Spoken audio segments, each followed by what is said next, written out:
నవజాత శిశువులో మనకి టెంపరేచర్ అనేది చాలా ఇంపార్టెంట్. అంటే నార్మల్ బాడీ ఏమైనా టెంపరేచర్ మెయింటైన్ చేయాలా అది ఇంపార్టెంట్.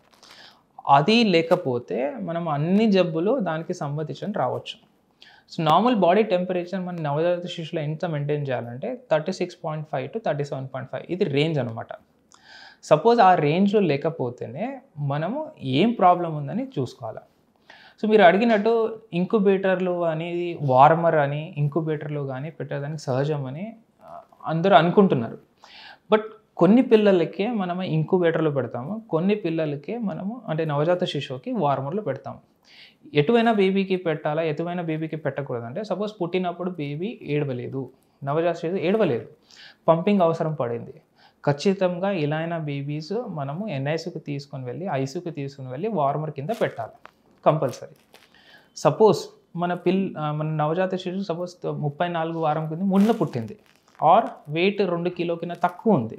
సో ఇట్లా అయినా నవజాత శిశువులోనే మనము వార్మర్ కింద ఆర్ ఇంక్యుబేటర్ కింద పెట్టాల్సిన అవసరం పడుతుంది. సపోజ్ బేబీ ఇన్ఫెక్షన్‌తో బయట వచ్చింది. అంటే బయట ఇంటికి డిశ్చార్జ్ అయ్యారు. పాలు తాగట్లేదు, సుస్తుగా ఉంది, డల్‌గా ఉంది, యూరిన్ వెళ్ళట్లేదు, పాలు అస్సలు అంటే ఏమి పడుకోనే లేదు, ఏడుస్తుంది ఎక్కువ. అట్లైన బేబీకి ఇన్ఫెక్షన్ వల్ల ఉంటే మళ్ళీ మనము ఇంక్యుబేటర్ గానీ వార్మర్ కింద పెడదాం. వార్మర్ కింద పెడితే ఏంటి మనం మెయింటైన్ చేసేది టెంపరేచర్. సపోజ్ బేబీ టెంపరేచర్ తక్కువ ఉందనుకోండి, వార్మర్ నుంచి హీటర్ వస్తుంది. ఆ టెంపరేచర్ రికార్డ్ ఉంటుంది, బేబీకి టచ్ ఉంటుంది. సో 36.5 మెయింటైన్ అవ్వలేదంటే అంత హీటర్ పైనుంచి వస్తుంది. సో బేసిక్లీ మనము టెంపరేచర్ మెయింటైన్ చేస్తున్నాం.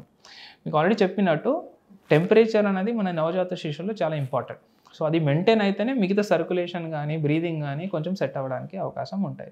మన టెంపరేచర్ తక్కువ అయితే గ్లూకోజ్ తక్కువ అవుతుంది. గ్లూకోజ్ తక్కువ అయితే ఇన్ఫెక్షన్ వస్తుంది. ఇన్ఫెక్షన్ వస్తే మళ్ళీ యాంటీబయాటిక్ మళ్ళీ పెట్టి మళ్ళీ హాస్పిటల్లో అడ్మిషన్స్. ఇది అన్నీ మనం మన టెంపరేచర్ వల్లనే అవుతుంది ప్రాబ్లం. సో దానికోసం కొన్ని బేబీస్కి మనం ఐసీయూలో ఆర్ ఇంక్యుబేటర్ కానీ వార్మర్ కానీ కింద పెడతాము. మిగతా బేబీస్కి జనరలీ అవసరం ఉండదు.